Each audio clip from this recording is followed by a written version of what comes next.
धर्म यात्रा चैनल में आप सबका स्वागत है। नमस्कार। 2022 कैसा रहेगा भिन्न भिन्न राशि वालों के लिए? मेष से लेकर के मीन तक ये 12 राशियां हैं। इसमें 2022 किस तरह से हमारा बीतेगा ये हम लेकर के आए हैं अपने चैनल के माध्यम से। इस चैनल में आपको और बहुत सारी जानकारी प्राप्त होती रहेगी। आप हमारे वीडियो को देखें, लाइक करें, सब्सक्राइब करें और कोई भी समस्या है तो उस पर आप अपने जन्म संबंधित date of birth, place of birth और टाइम ऑफ बर्थ दे करके कमेंट बॉक्स में आप हमसे फ़ोन नंबर में संपर्क कर सकते हैं और आप समझ सकते हैं अपने भविष्य के बारे में। किसी भी प्रकार की कोई भी जानकारी आपको चाहिए तो आप इस चीज़ के लिए हमसे संपर्क कर सकते हैं।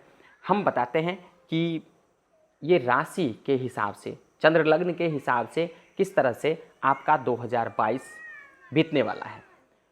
इसमें आपका स्वास्थ्य, धन, लाइफ पार्टनर, एजुकेशन, नौकरी, भाग्य, ये सारी जितनी सारी समस्याएं हैं या जितने सारे प्रश्न हैं, इसको यूँ कहें हम, जो भी आपके मन में है जिज्ञासा, ये इससे हम बताएंगे आपको कि ये कैसे होने वाला है। अगर नहीं है, इसमें कोई समस्या है तो हमें क्या करना है। आप इस वीडियो को पूरा देखें और लास्ट में हम कंक्लूजन के तौर पे उपाय क्या है, क्या करना है हमको, ये हम आपको बताएंगे। तो प्लैनेट के हिसाब से कहते हैं कि ग्रहाधीनम जगत सर्वम, ये संसार जो है वो ग्रह के अधीन है, प्लैनेट के बस में है। प्लैनेट के हिसाब से प्लैनेट हमारे ऊपर में इफेक्ट डालता है, उससे इफेक्टिव होकर के हम किसी भी काम को करते हैं, उससे जो प्रेरणा मिलता है हमको, उससे प्रेरित होकर के हम काम को करते हैं। तो फर्स्ट हाउस 12th हाउस है। इसमें 12th हाउस से जैसे कि मैंने बताया है कि बहुत सारी इसमें प्रश्न है, बहुत सारी समस्याएं हैं, बहुत सारी समस्या का समाधान है, ये जितनी भी है इसमें। तो हमारे मन में जो भी कोई प्रश्न है इसको हम करते हैं। तो अलग अलग भाव से किस चीज़ का प्रेडिक्शन किया जाता है उस तरीके से हम यहाँ पर आते हैं और हम आते हैं फर्स्ट हाउस में। तो फर्स्ट हाउस से हम प्रेडिक्शन करते हैं स्वास्थ्य का, शरीर का हम प्रेडिक्शन करते हैं पहले भाव से। तो पहले भाव में जो है ये चंद्रमा लग्न में बैठा हुआ है और बृहस्पति सप्तम हाउस में बैठा हुआ है। सप्तम हाउस में बृहस्पति हम इसलिए यहाँ पर अभी चर्चा किए हैं क्योंकि बृहस्पति की दृष्टि जो है वो लग्न के ऊपर में वो आ रहा है, जो कि पश्यन्ति सप्तमम सर्वे, सभी ग्रह जो है अपने भाव से 7वें भाव को देखता है। और चंद्रमा जो है यहाँ पर ये भी लग्न में बैठा हो तो ये भी अपने सप्तम भाव को देखता है। तो दोनों अपने अपने सप्तम भाव को देखता है। इससे ये फर्स्ट हाउस को देखता है, ये 7th हाउस को देखता है, चंद्रमा और बृहस्पति। तो अब यहाँ पर अगर हम देखें तो चंद्रमा जो है ये बेस है, 12th हाउस का स्वामी है और 12th हाउस से हम एक्सपेंस का जो है वो प्रेडिक्शन करते हैं, विचार करते हैं, खर्चा का हम प्रेडिक्शन करते हैं। तो चंद्रमा यहाँ पर लग्न में बैठना ये जो है ये अच्छा नहीं है, क्योंकि आपके शरीर में हो सकता है व्यय हो, खर्चा हो थोड़ा बहुत। लेकिन चंद्रमा से बहुत अधिक घबराने की बात इसलिए नहीं है कि चंद्रमा और सूर्य को बहुत अधिक दोष नहीं लगता है, क्योंकि चंद्रमा जो है वो बहुत, इसका जो गति है वो बहुत स्पीड है, बहुत चंचल होता है ये प्लैनेट। तो इसके लिए बहुत घबराने की बात नहीं है, लेकिन सतर्क होना है आपको। ये चंद्रमा जो है वो लग्न में बैठा हुआ है और बृहस्पति इसको देख रहा है। तो बृहस्पति पंचमेश है, ये अच्छा है बृहस्पति का देखना। और सूर्य को अगर हम देखें तो ये भी 6ठे भाव में बैठा हुआ है शनि के साथ। तो दो समस्याएं आ रही है। तो स्वास्थ्य में थोड़ी समस्या यहाँ पर दिख रहा है सिंह राशि वालों के लिए 2022 में। स्वास्थ्य से आप थोड़ा बहुत परेशानी में रह सकते हैं, क्योंकि लग्नेश जो है ये यहाँ पर आपके मन में नहीं, तन में आलस्य की भावना बनी रहेगी। आप किसी भी काम को करने में 10 बार सोचेंगे, आपके मन में ये चीज़ चलता रहेगा कि इस काम को कैसे होगा, क्या होगा, क्योंकि चंद्रमा बैठा हुआ है यहाँ पर। और एक चीज़ है यहाँ पर कि बृहस्पति और चंद्रमा की दृष्टि से गजकेसरी योग बनता है, जो वो कहते हैं कि शैले शैले नामान्यं मौक्तिकं न गजे गजे साधवो न ही सर्वत्रम चंदनम न वने वने। तो गजकेसरी योग माने सभी हाथी में वो जो है वो गज का केसर नहीं मिलता है, गज में हाथी होता है उसमें केसर नहीं मिलता है, तो वो बहुत अमूल्य चीज़ होता है। तो ये योग यहाँ पर दिख रहा है चंद्रमा और गुरु की दृष्टि से। लेकिन लग्नेश की स्थिति अच्छी नहीं है और यहाँ पर व्ययस बैठा हुआ है, तो इससे स्वास्थ्य में थोड़ी समस्या आ सकती है। सेकंड भाव से हम पढ़ाते हैं, इसका प्रेडिक्शन हम करते हैं। इससे हम प्रेडिक्शन करते हैं वाणी का, अपने धन का, कुटुंब परिवार का, सगे संबंधी का हम प्रेडिक्शन करते हैं। तो ये बुध बैठा हुआ है 5th हाउस में। 5th हाउस में बुध का होना ये बहुत बढ़िया है, क्योंकि ये त्रिकोण में बैठा हुआ है और ये देख रहा है 11th हाउस को। तो आपके कुटुंब परिवार से इनकम होना है। आपके जो धन हैं उसमें भी कोई समस्या नहीं है, वो भी कोई अपव्यय नहीं होने वाला है, तो ये चीज़ आपका अच्छा है। थर्ड हाउस से हम प्रेडिक्शन करते हैं छोटी यात्रा का, छोटे भाई का, पराक्रम का, साहस का, इसका हम प्रेडिक्शन करते हैं। तो ये शुक्र जो है, थर्ड हाउस का स्वामी शुक्र है तुला का, वो जो बैठा हुआ है वृश्चिक का बैठा हुआ है मंगल के साथ, शुक्र और मंगल के साथ बैठा हुआ है।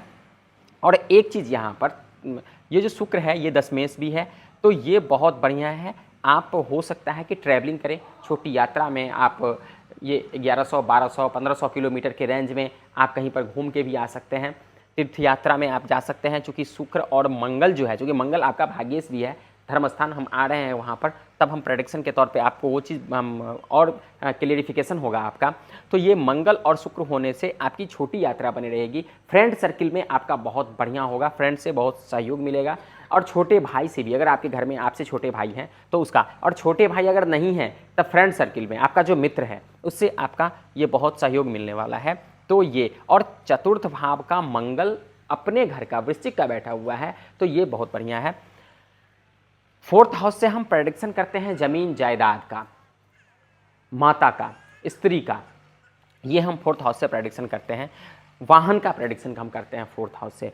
तो ये वृश्चिक का मंगल और साथ में शुक्र का होना जो बहुत बढ़िया है, ये आपके लिए, तो आपका ज़मीन जायदाद बढ़िया होगा। हो सकता है कि कोई अगर अपने ज़मीन को और बढ़ाना चाहते हैं, कोई ख़रीदना चाहते हैं, तो ये काम आप कर सकते हैं। ये आपके लिए, आप उसमें अपने पैसे को इन्वेस्ट कर सकते हैं। अगर चाहें तो आप प्रॉपर्टी में अपने पैसे को इन्वेस्ट कर सकते हैं, ये आपके लिए बहुत बढ़िया है। फोर्थ हाउस मंगल और शुक्र, चूँकि केतु का हम इसलिए यहाँ पर चर्चा नहीं कर रहे हैं, चूँकि केतु बहुत अधिक नहीं होता है, और कहते हैं कि जिसके साथ जो प्लेनेट बैठा हुआ होता है तो अधिकता जिसकी होती है उसमें, तो दो शुभ ग्रह यहाँ पर बैठा हुआ है, तो केतु का जो प्रभाव है वो न्यून हो जाता है, अल्प हो जाता है, क्योंकि यहाँ पर दो दो शुभ ग्रह बैठे हुए हैं, शुक्र और मंगल। मंगल अपने घर का है और शुक्र दशमेश भी है और तृतीयेश भी है, तो दशमेश केंद्र और त्रिकोण का अगर स्वामी हो तो वो बहुत बढ़िया है। तो केतु का हम इसलिए यहाँ पर कोई जिक्र नहीं कर रहे हैं।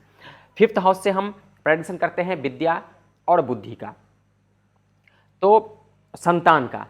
फिफ्थ हाउस का ऑनर बृहस्पति जो है वो सेवेंथ हाउस में बैठा हुआ है, तो सेवेंथ हाउस में बैठने से वो लग्न को देख रहा है। लग्न को देखने से आपकी जो विद्या, बुद्धि, संतान जो हैं, ये आपका बहुत बढ़िया होगा। डिसीजन मेकिंग प्रोसेस आपका बहुत बढ़िया होगा। आप कहीं पर किसी भी काम को करने में कन्फ्यूज़न नहीं करेंगे, कन्फ्यूज़ नहीं होंगे। आप काम को बड़े साफ सुथरा में बहुत बढ़िया से आप करेंगे, ये चीज़ आपका दिख रहा है। छठे भाव से हम प्रेडिक्शन करते हैं शत्रु का, रोग का। छठा भाव में लग्नेश बैठा हुआ है और षष्ठेश भी बैठा हुआ है, तो ये दोनों पॉजिटिव है आपके लिए। सूर्य का होना और शनि का होना, शनि अपने घर का बैठा हुआ है तो वो शत्रु का नाश करेगा, रोग का नाश करेगा, कंपेटिटर आपका जो भी कोई होगा उसको कम करेगा, आपसे अधिक नहीं होगा, वो आपको परेशान नहीं करेगा। और सूर्य भी शत्रु का नाश करता है, सूर्य अपने आप में शत्रु का नाश करता है, तो सूर्य शनि का होना ये बहुत बढ़िया है। सेवेंथ हाउस से हम प्रेडिक्शन करते हैं लाइफ पार्टनर का, मेल फीमेल के हिसाब से। सेवेंथ हाउस में बृहस्पति बैठा हुआ है, बृहस्पति का होना यहाँ पर बहुत अच्छा है, चूँकि त्रिकोण का स्वामी बृहस्पति सेवेंथ हाउस में बैठा हुआ है जो लग्न को देख रहा है। तो और ये सेवेंथ हाउस का ऑनर शनि जो है वो छठे भाव में अपने घर का बैठा हुआ है, तो आपका लाइफ पार्टनर भी बहुत बढ़िया होगा, उनका भी स्वास्थ्य बहुत अच्छा होगा, उनके स्वास्थ्य में कोई समस्या नहीं होगी। ट्वेल्थ हाउस से हम प्रेडिक्शन करते हैं खर्चे का, लेकिन यहाँ पर अभी हम ट्वेल्थ हाउस के साथ साथ सेवेंथ हाउस के बाद एट्थ हाउस पे हम आते हैं, ट्वेल्थ हाउस में हम बाद में आएंगे। तो एट्थ हाउस से हम प्रेडिक्शन करते हैं आयु और लंबी यात्रा। तो आयु आपकी अच्छी है, चूँकि 2022 आपके लिए, सिंह राशि वालों के लिए 2022 बहुत बढ़िया है, चूँकि बृहस्पति जो है वो कुंभ राशि का बैठा हुआ है, और कुंभ राशि का होने से ये आपका लग्न को देख रहा है, तो आपकी ये आयु में कोई समस्या नहीं है, कोई परेशानी नहीं है।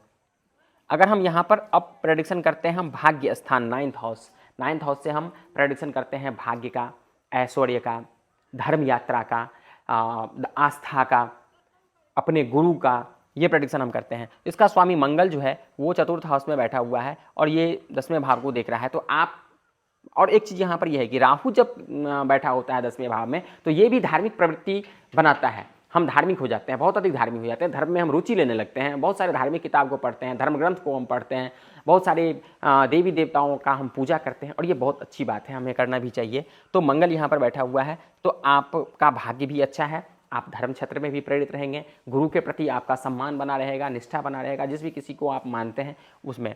नौकरी सत्ता अगर हम देखें तो ये बहुत बढ़िया है आपके लिए, क्योंकि यहाँ पर शुक्र जो है वो अपने भाव को देख रहा है, तो सत्ता नौकरी में आपकी उन्नति होगी, इसमें कोई प्रोन्नति नहीं दिख रहा है, ये बहुत बढ़िया है। इनकम ऑफ सोर्स ये भी आपका बहुत अच्छा है, क्योंकि बुध जो है लाभेश 11th हाउस का ऑनर वो बहुत बढ़िया बैठा हुआ है, तो इनकम ऑफ सोर्स भी आपका अच्छा रहेगा। 12th हाउस की जो बात हम कर रहे थे, इसका स्वामी लग्न में बैठा हुआ है, तो लग्न में बैठने से आपका कई बार मन भी चंचल हो सकता है, क्योंकि बेस चंद्रमा है और चंद्रमा मन का कारक है, तो आपका मन भी कई बार चंचल हो सकता है, मन आपका नहीं लगना, किसी भी काम के लिए आप सोचेंगे कि चलो इस काम को छोड़ते हैं, लेकिन नहीं, यहाँ पर मन, हमको पता चल गया वास्तव में क्या है कि ज्योतिष जो है इसको हम चक्षु कहते हैं, तो इसके माध्यम से हमको ये करना है कि जब हमें पता चल जाता है किसी के बारे में, अपने के बारे में कि क्या समस्या है, कहाँ पर क्या समस्या है, तो उस समस्या का हम निदान ढूंढते हैं।